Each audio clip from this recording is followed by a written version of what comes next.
my sister's house in Texas, in San Antonio. So Oh, I got right down now? here Monday night. Very nice. Yeah, yeah.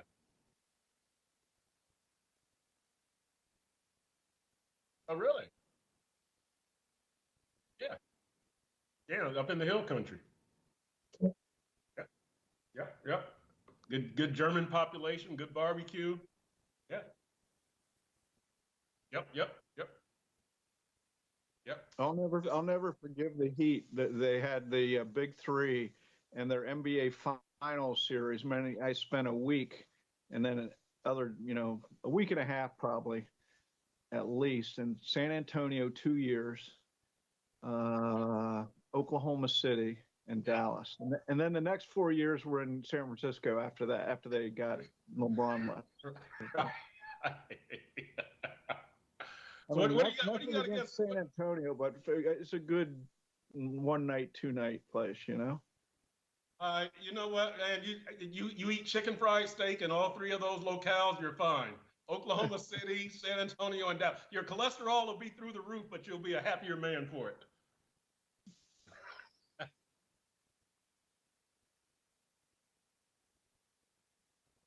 Yep. Good. Also, All right.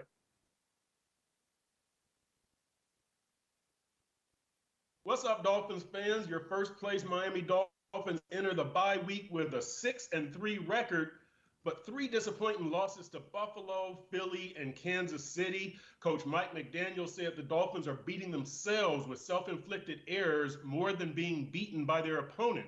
We'll discuss that and whether such coincidences regularly happen to good teams.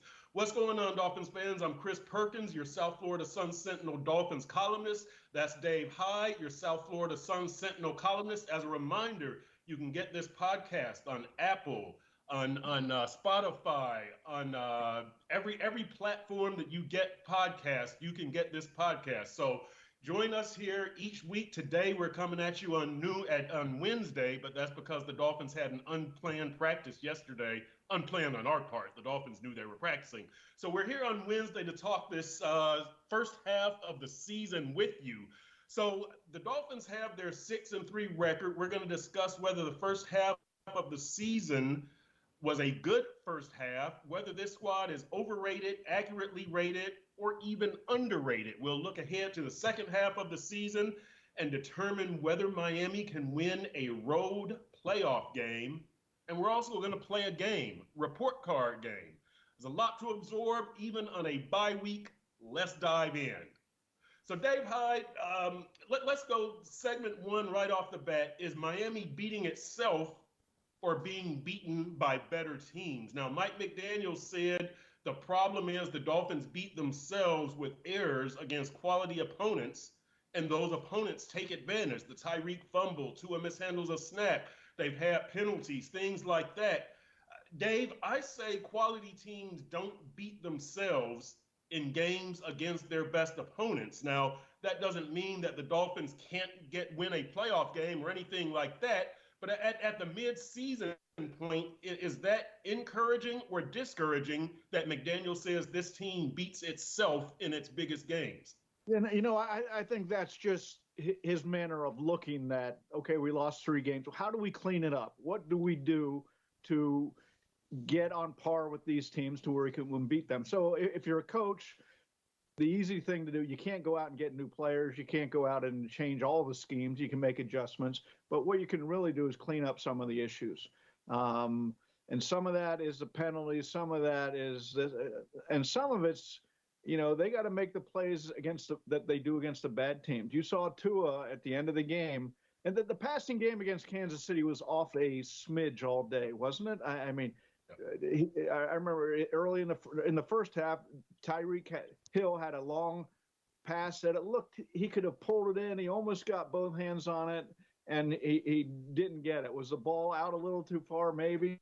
But at the end of the game, when it's there to be won, that's the next step for Tua in big games against big opponents. Okay, he's taken a lot of steps in the past year and a half, right? So the next step is make the plays you do against the bad teams, against the good teams, because Cedric Wilson was wide open. And then you got to catch when the perfect shotgun snap to you at the last play game. It's 4th and 10 though, so let's not overdo that. But the play before is a play he's hit a guy who has 5 yards on defensive back or 3 yards all season long, and that's one he should have hit. And Dave, one of the things, first of all, let's welcome in everybody on the chat.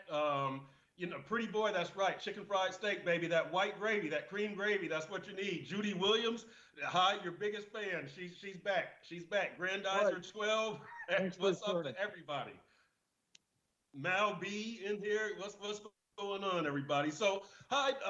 Listen, by the way, to everybody in the chat, send me your questions. I'll answer them this afternoon in print on our Dolphins Q&A. So Patrick Becchio, I will take your question on the chat. Online, you're asking why doesn't our offense run as smoothly on the road? Do you think this type of offense doesn't travel well? So we can get into that now, and we can get into that tomorrow, this afternoon. But let me ask you this, Hyde. You mentioned Tua and making the plays. I think there's been blame to go all around, right? With Tyreek and Conor Williams with some bad snaps and some play calls.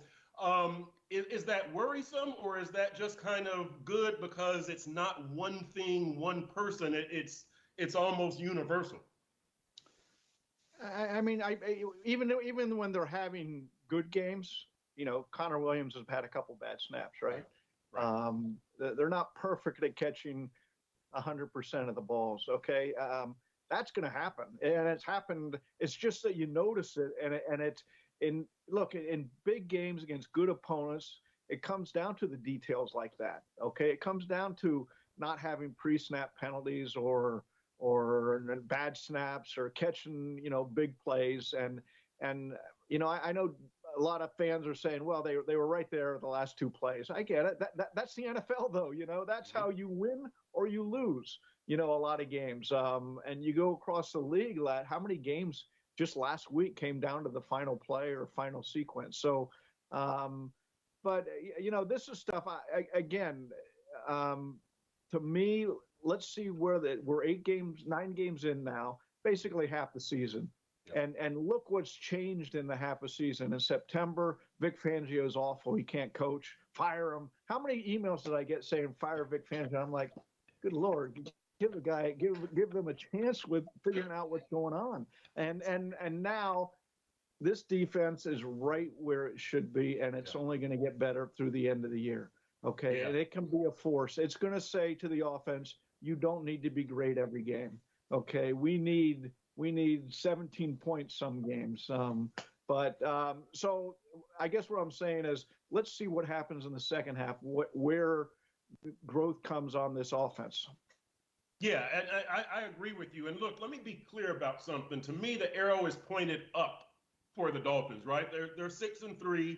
They're in first place. The offense has done some really good things. The defense looks like it's on the rise. So, I know that I've, written that I disagree with Mike McDaniel, and I've hit on that narrative of they can't beat good teams.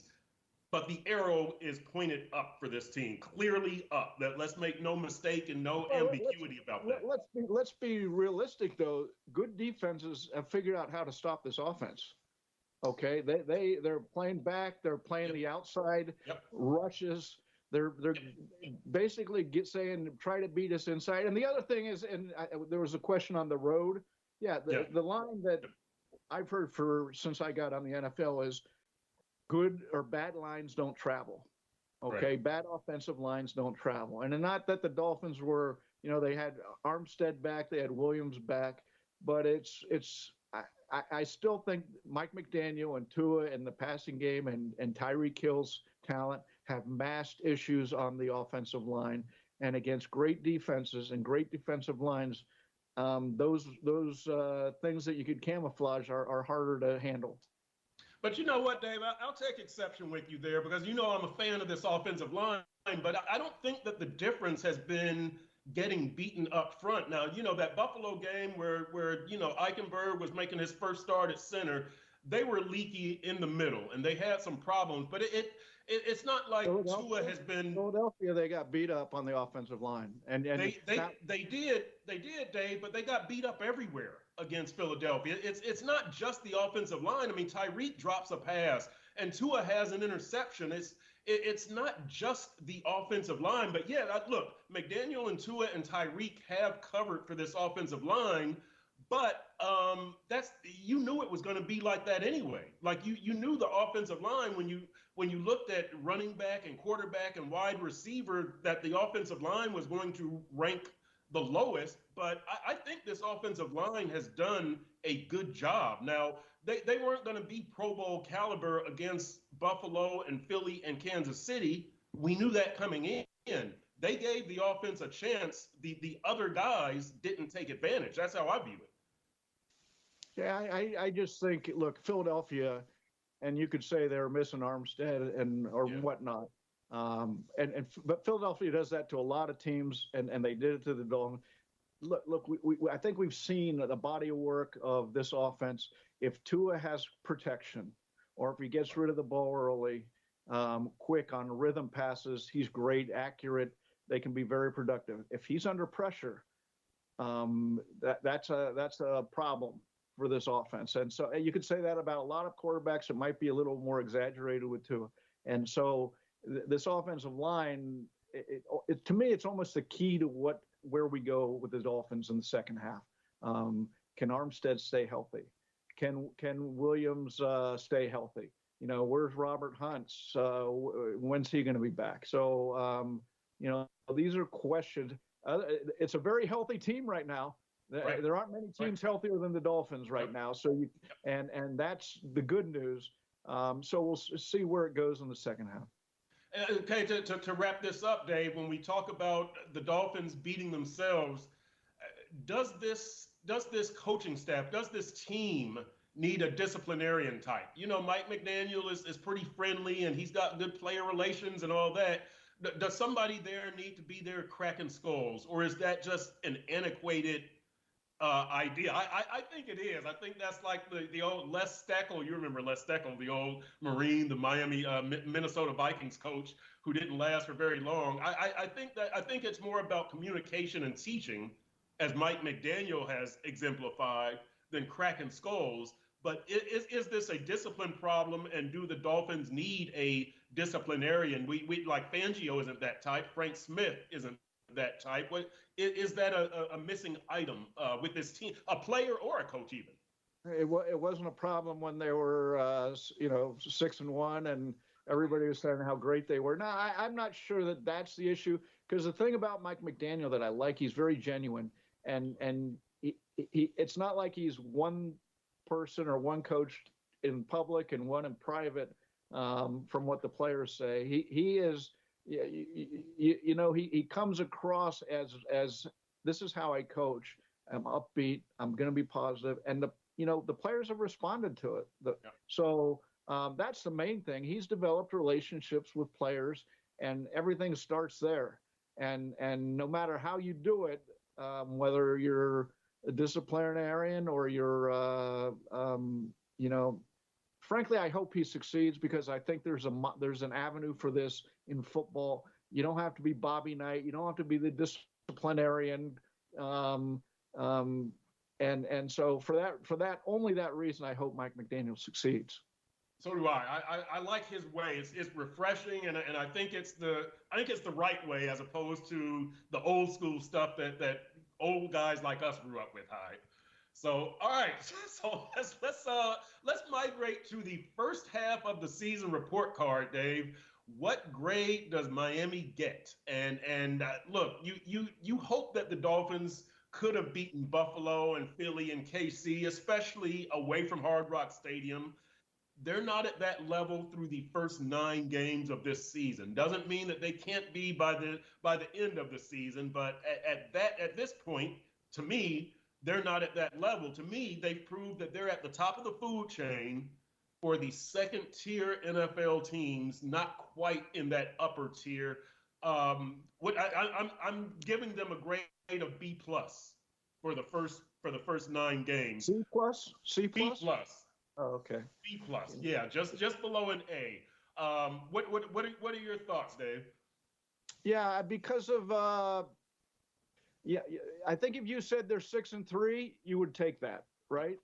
Yep. So from that regard, I mean, B plus, A minus. But it's also been exposed some questions about, okay, where do they go forward? I'm giving them a B with the vector pointing up. I'm a hard grader though, Perk. You grew up in those San Antonio schools where they let you get straight through. I know. They just passed us along. We're the problem for the next grade. I'm in the Midwest. They're cracking the whip on those desks if you don't keep in shape. So Dave, here's the thing for me that what has this offense done that's been special in the first half of this season? Now the 70 points. And look, they had the 70-point game against Denver, and I think off the top of my head, there's 4 other games where they've scored 30 or more. So they've done stuff, but they haven't done it against the top teams. And here's the other. Yep. It's so much fun to watch this offense. Okay, the Yeah, speed, the creativity, just the rhythm throws. So. I've watched Dolphin offenses, and so have you, yep. and plotting, and what they're trying to do something, but they can't figure out what they're trying to do. You know what this offense wants to do, and it is fun to watch. I go home after watching Dolphin games, some of these Dolphin games, not the last one, but some of these Dolphin games, and I try to watch TV, a game on TV, the Sunday night game or whoever, and it looks so boring. And I'm thinking, oh my God, this is what I watched for 20 years. And so to me, the central thing they've done is the we factor, the entertainment factor, the fun factor. They brought speed. Mike McDaniel had this philosophy: we're going to win with speed. Now, can you only win with speed? You got to be tough. You got to be tough up front too. And there might be a little imbalance there, as I said too, with the line. But we'll see how that plays out. But it's a blast to watch football played this way. It is, and they're fun to deal with. Also, that locker room is fun. McDaniel is fun, so that accounts for a lot. Here's a question from the chat from Kevin Williams at Perk and at Hall of Famer Dave Hyde. I like that, baby. Someone said Broward. I'm only a Broward Hall of Famer. I'm very contained. Look, Hyde, you've got 2 great books over your shoulder, Perfect and Swagger. You're a Hall of Famer. We all know this. Your books that you wrote. Right, you got your bobbleheads. The Dontrell bobblehead doll right there. We got the Dontrell.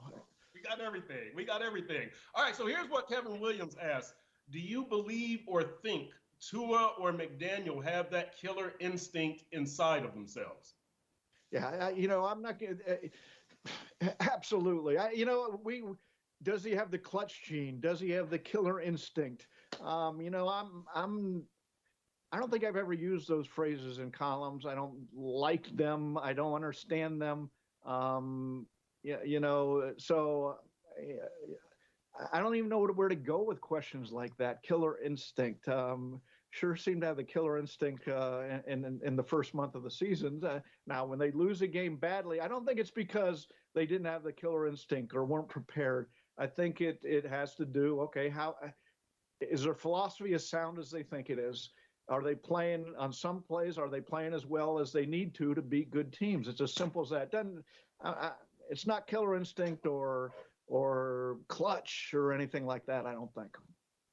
Here, 2 questions. Judy Williams, or 2 question statements. Judy Williams from the chat. You cannot only win with scheme and speed. You have to be physical and beat a man 1 versus 1. Pete's takes. I'm sorry, Dave. I'm getting bored of this offense. It's too tricky and gimmicky. So let me ask you this, Dave Hyde. We've got physical positions, tight end, fullback. Are they being utilized in a physical way? And does the Chris Brooks injury have a factor here in a physical presence, third down play calls? If you have that physical running back, would McDaniel's play calls be different? Yeah, to me, okay, can they run inside? And I'm not saying, a chain run 75 yards up the middle inside. I'm saying, 3rd and 3, 3rd and 2. Yep. 4th and 1. When they need the hard yard, can they do it? Because and to me that's a legitimate question. And if you want to say it's too speedy, I remember talking to Ezukama, and right before the season they were trying him out at tight end. And I'm thinking, you're kidding. And the questions of Chase Claypool, is he going to play tight end? So when the question about is it too much speed and not enough toughness, when they're thinking that way, I'd agree with that sometimes football, there are games where speed's going to win, but you got to have the other elements too. You can't, it's like last year, great passing game, but you can't be 31st in rushing attempts. So you can't have glaring issues on your team or glaring imbalances one way. Great speed, but you maybe need a little more toughness. And can they develop that in the second half? Yeah, and the losing offensive linemen, I guess, slowly chips away at that toughness, sure. Because there's only the next man up only works so far. When you're on your third string guy, next man up doesn't work, and so that does chip away at kind of that toughness element. It's amazing, Hyde, what the two rookie running backs' absence has meant to this offense, yeah. Right? Devon Achane and Chris Brooks. I mean, wow, who'd have thought that coming out of training camp? But give McDaniel credit. Last in the Kansas City game, they ran the ball 7 times, I think, through 19 in the first half. Yep. But he saw what was going on, and it was very balanced in the second half. I think 15 passes, 14 runs when you're down 21-0. So there was no panic, and they ended up running the ball very well. In part, I think Kansas City said, okay, put together 13, 14 play drives and try to beat us that way. One question from Matthew Blue. Welcome, Matthew. Is it time to stop letting Salvon Ahmed run the ball? His carries are killing run game momentum. I'll say this, Hyde. I think I might have moved myself off center here. I thought that Jeff Wilson would play a bigger role since his return, and I thought Jeff Wilson and Chase Claypool would give you a little more toughness in red zone situations. Not even just goal line, but even if you're at the 18, at the 15, I would have thought they would have opened up the field a little bit more. We haven't seen that. Is that a play calling thing, or is that a comfort thing where you think, yeah, McDaniel might not be too comfortable with Claypool or Jeff Wilson for whatever reason? Well, I think also defenses have caught on to what's going on here. When Ahmed comes in, he's not a blocker. Right. Okay, so he's either getting the ball or he's going out in the pass. And that allows, anything that can help the defense narrow down possibilities is something that's the favors of the defense, right? And so again, we're 8-9 games in there by the time Kansas City, and you saw Philadelphia, so there's a model for what the Dolphins are trying to do. And I think, again, they've caught up. The defenses have caught up to some of how the outside runs. They don't run much inside. The passing game, some of the now I say that, and I marvel at how Tyreek Hill gets deep on defenses every game, splits the safety and cornerback. He didn't do it last game because they were set up to stop him. But Ahmed, is he a product of defenses catching on to what the offense is doing, or is his game lacking a little? A chain has that extra gear too. So we'll see when he gets back where the offense is. Yeah. Really a key. He'll make the offensive line better because you don't have to maintain blocks as long. That's my theory anyway. All right, Hyde. So let's play a quick game here. It's called Is Miami Overrated? Now, I don't like using that overrated word because I think it's overrated. Right. Exactly. College basketball, baby. It's an NBA show. That's it. But you know what? Here's what I would say. Maybe we should have lowered our expectations for this team to a more realistic level. So here's what we're going to do. We're going to rate the Dolphins units on the following scale. Are they good enough to win a Super Bowl? Good enough to get to a Super Bowl? Good enough to get to the AFC Championship? Good enough to win a playoff game? Or not even good enough to win a playoff game? All right. So let's start with the offense first. I think this offense is good enough to win a playoff game, not quite good enough to get to the AFC Championship or Super Bowl or win the Super Bowl. But I think that they're a road playoff game. We'll see. We'll see how they do against these three teams down the stretch: Dallas, Baltimore, Buffalo. Baltimore being the only road game. But I think the offense, as is good enough to win a playoff game, Dave Hyde. Yeah, absolutely. Now the question, what you come to then is matchups. Right. Baltimore's coming on. Their defense might be the best in the league right now, and Lamar Jackson's playing the best he has.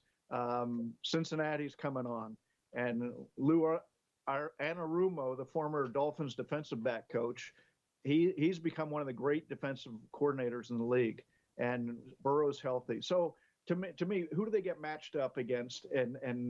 But is the offense good enough to win a playoff game? Absolutely. I don't think that's to me, that's not a question. How about the defense, Hyde? Where does that defense rank on that same scale? Yes, right now the defense is.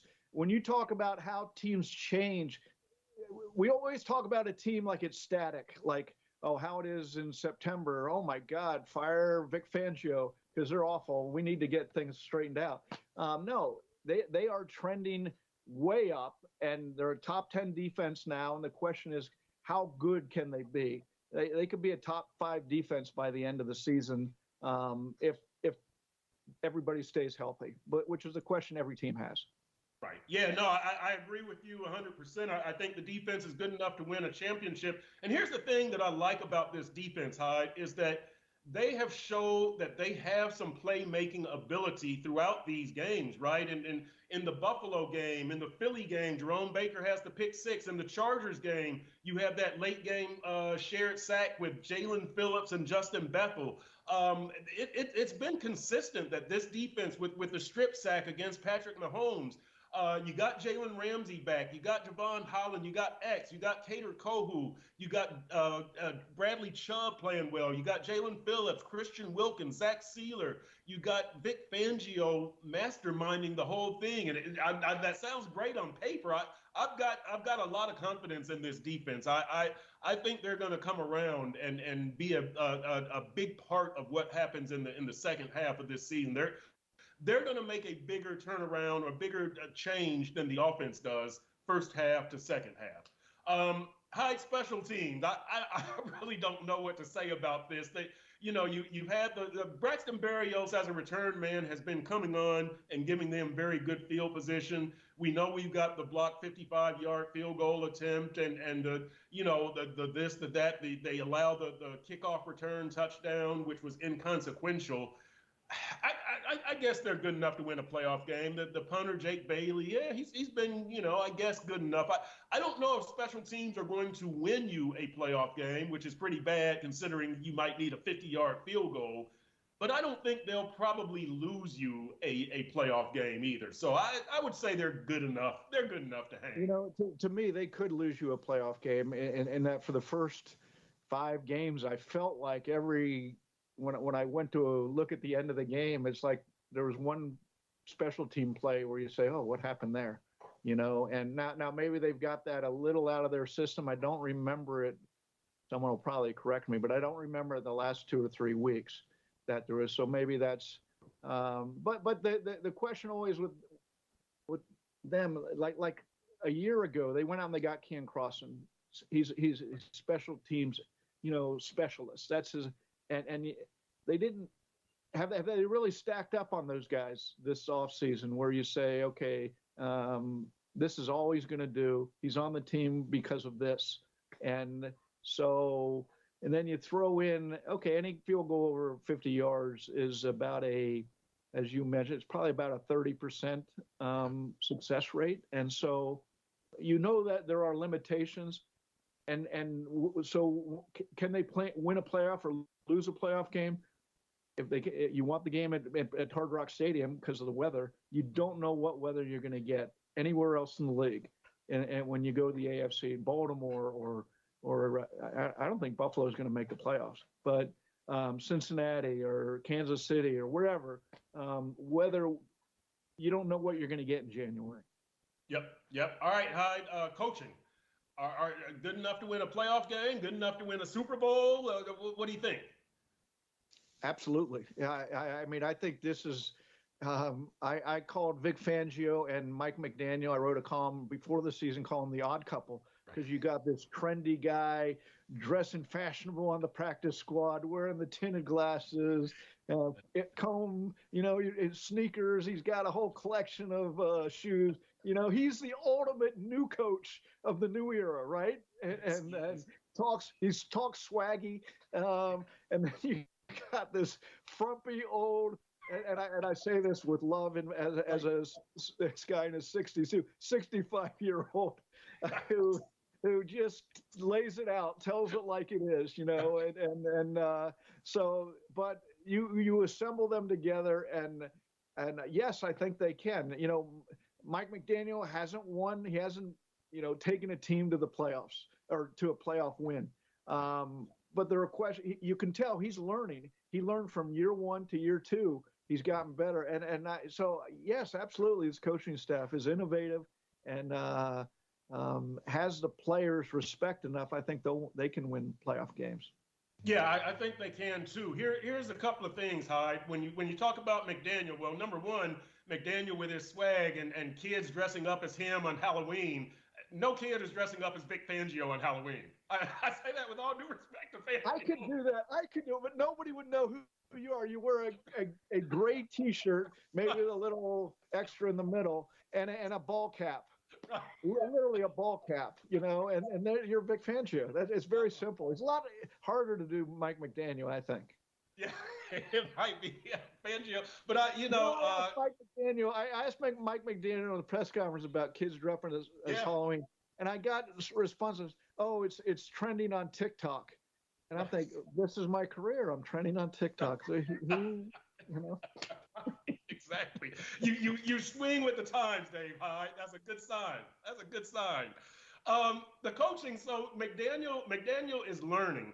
I believe they're now 17th in rushing attempts, which is better than 31st. But here's one thing that I wonder, Hyde. Look, McDaniel is innovative. He's creative. I want his style to work for the same reasons that you do. He's refreshing. I think this is the way that coaching should be going. But when he says that they beat themselves, and I'm not going to make too much of that. By the way, I appreciate McDaniel being honest with us and saying what he thinks, as opposed, I take that as an explanation and not an excuse. So I much respect to Mike McDaniel for saying that. But is that a coaching issue, Dave Hyde? When you're -4 in turnover margin and you make mistakes at the biggest times of the biggest games, is that a coaching issue? Is that a performance playing issue? Is that a teaching issue? Like, what's going on with that? That to me is a big part of the coaching grade. I do think they're good enough to win a playoff game, but it's kind of like this whole team. I don't know if they can win a road playoff game, Dave. So I agree with you there. To me, and I wrote a column a few weeks ago that the home field. This is. This franchise is 3-12 on the road in the playoffs. Yep. And, that's with Don Shula and Jimmy Johnson. And we can go down, not many. Their playoff games have been in the road. And in part, that's because usually the lesser team is on the road. But in part, how you're going to get the elements in December. So, but to me, McDaniel had more questions after his first year. And not just the penalties where they topped the league and topped it in pre-snap, but the running, just abandoning the running game,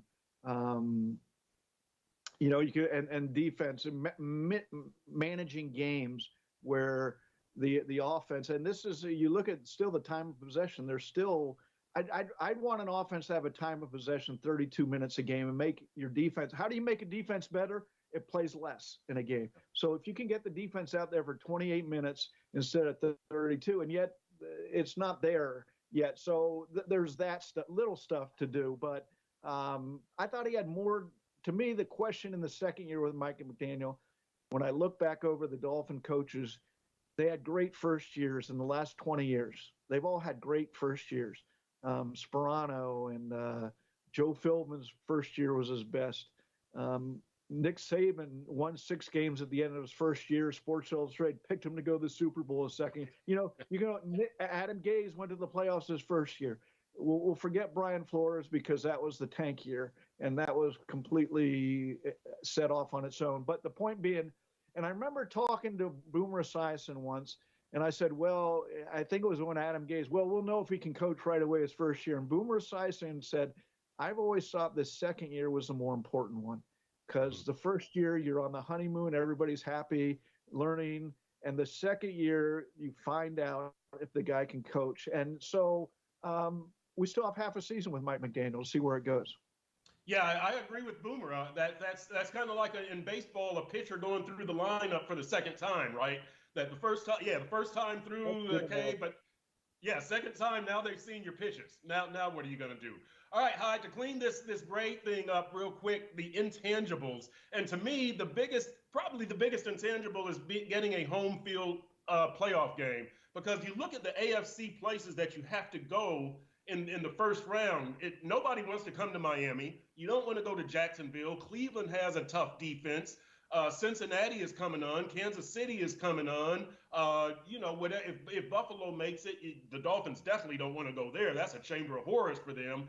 So I would say the biggest intangible is getting home field. We can talk about making mistakes at big times in games, but getting home field to me, the Dolphins win a home playoff game almost guaranteed. Almost no matter who comes in here, that's my thought.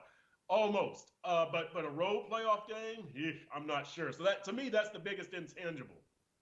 Yeah, to me, okay, I'll throw out the intangible. I could go health, but that's just obvious. So I'm not going to. The Dolphins are very healthy right now. They are. So I'm not going to go there. I'll go. Do they learn how to win? And this is when you talk about killer instinct and da da da. When McDaniel says we beat ourselves, Kansas City didn't play a perfect game on Sunday. Philadelphia hasn't played. They're winning, a lot of one-score games this year. And so what are those? But both those teams, they've won. They've been to Super Bowls. They know how to win. They know what it takes, what plays matter, it seems like. And so, Kansas City gets a 21-0 lead and hangs on. Okay. They didn't look great in this. In fact, talk about the Dolphin defense. The Dolphin defense limited Patrick Mahomes to 4 first downs and 67 yards total in the second half. So, but they win. And so to me, can the Dolphins win an ugly game like that, where we're not saying, woo, look at this offense. It's amazing, the speed. Okay. And I'm calling track coaches and writing columns. So can they win an ugly game? Yeah, that's a great intangible because that's going to happen, and that's a perfect segue into our final segment here. What do you expect from Miami's second half of the season? And look, we know that the Dolphins have that killer, trio of games at the end, right? That at home against Dallas, on the road against Baltimore, Dallas at home Christmas Eve, Baltimore on the road New Year's Eve, and then you finish up with Buffalo at home.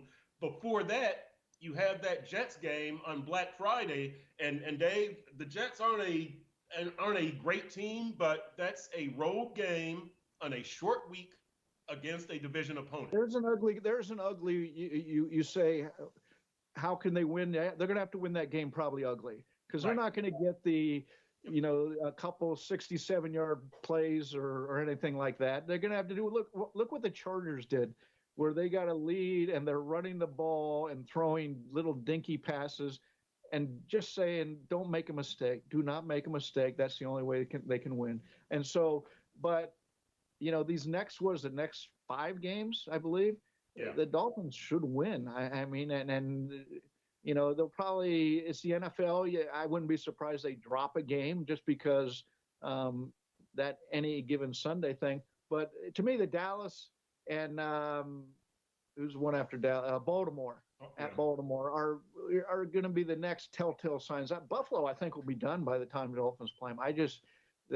Buffalo reminds me of Peyton Manning in Indianapolis. His last year or second to last year, he wins 10 games. Mm-hmm. He gets hurt the next year, and they win. They win 2 games and draft Andrew Luck. Peyton Manning just put perfume all over the rest of the team, and that's what Josh Allen's doing. That team, especially with the injuries of the best players on defense, I don't think they'll be in the playoff picture. Yeah, but Tre'Davious White, the cornerback, and Matt Milano, the linebacker, those injuries, those are crushing. And you had lost Tremaine Edmonds in free agency. He went to Chicago. Yeah. So yeah, those are crushing. Hyde, let's go to the chat real quick. Judy Williams asked, what kind of adjustments can McDaniel make to defenses being physical with our wide receivers off the line and trying to take away the deep middle? And I would say it's from talking to the wide receivers, they've told me that defenses are doing a bunch of different things. And we saw like New England, that first game in New England, they played the 3 deep safeties. And in the second half, they used Christian Gonzalez to shadow Tyreek. And they tell me that some teams have shadowed Tyreek in spots on third down situationally, but they've gotten a bunch of different coverages. But as you alluded to earlier, the bottom line is it's all designed to take Tyreek out. And then they sit back and they say, well, now what can you do? Can you beat us with Waddle? Can you beat us with Durham Smythe? Can you beat us with Achane? Can you beat us with this offensive line? And against the good teams, the answer has been no. So really, to me, how did the Dolphins, along with Judy's question, how do they get around this when they take away Tyreek? What do we do? Like, what do they do there, Hyde? Well, and this is the interesting thing, because when McDaniel and Chris Greer assembled the team, they went for good football players who were fast, regardless of size. Right. Okay. And the Waddle and Tyreek Hill, and then they bring in Braxton Berrios, and they I get Robbie Chosen, but they got rid of Gesicki, and I thought, oh man, they're gonna have trouble scoring in the red zone. Well, they're the number 1 team scoring in the red zone, so that tells you, that's not right. My thought there, but how the question does become, how do you out physical? How do smaller players out physical? Bigger, if you come across a bigger cornerback, like and Kansas City mixed it up with Tyreek. They had guys getting in his face. Yep. They had guys bracketing him. They had a little zone in there too. But that's what good defenses will do. They'll change it all the time to try to confuse them. So there isn't like you can say, well, here's what they have to do. What they have to do is read the defense, figure it out, and sometimes just simple as run the ball up the middle. Can they do that? Defenses are going to say, we're going to take away your wide receivers, your short passing game, the wide runs. If you want to run the ball up the middle, go for it. So second half expectations, I agree with you there that this offense has to evolve beyond Tyreek, and that's why in the offseason now it's incorrect, but saying that Dalvin Cook was essential personnel because he gave you an option. He gave you something else you could do. We'll see if Achane can figure that out and fill that role, not figure it out. If he can fill that role, even with big plays, but I think a Jeff Wilson or Chris Brooks would be better for what I'm talking about here than an Achane. Of course, now scoring is always good, right? When you can score from 80 yards, I'll take that on a 3rd and 3 better than a 4-yard gain. But you know what I mean for consistency and everything like that. So second half of the season, Hyde, I'm expecting probably 3 losses from this Dolphins team. I don't know which 3 yet, but I'm saying watch out for that Jets game. And if they do lose to the Jets, I think that means that they could beat 2 of those last 3 teams. They'll definitely win 1 of them. So I'm expecting a good second half. It's, to me, I'm expecting 100% expecting a playoff berth. To me, is it a home playoff game or not? And let me ask you this real quick, because you mentioned health as an intangible, and I hesitate to bring this up. But are we thinking that Tua is going to make all 17 starts at this point? Yeah. I've been thinking about that the last couple of weeks, and it's like, you know what? He hasn't been hit hard this year. Right. He hasn't been whipped down to the ground. Right. He hasn't, and is that off-season training? Is it protection? Is it him getting rid of the ball? Probably all the above. But I mean, is he going to play all games? Who knows? I mean, who would have thought? They're healthy now, right now, and to start the second half. They haven't been greatly healthy this year because Armstead's out, but Armstead, I don't know what to make of that. And there's a guy who you talk about how valuable he is to what they want to do. They got a fine replacement for him this year, but ultimately health is probably the number one factor of who survives in the playoffs.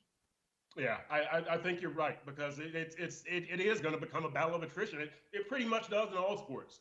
That by the time you get to the end of the year, it's as much about how healthy you are and what key players you have.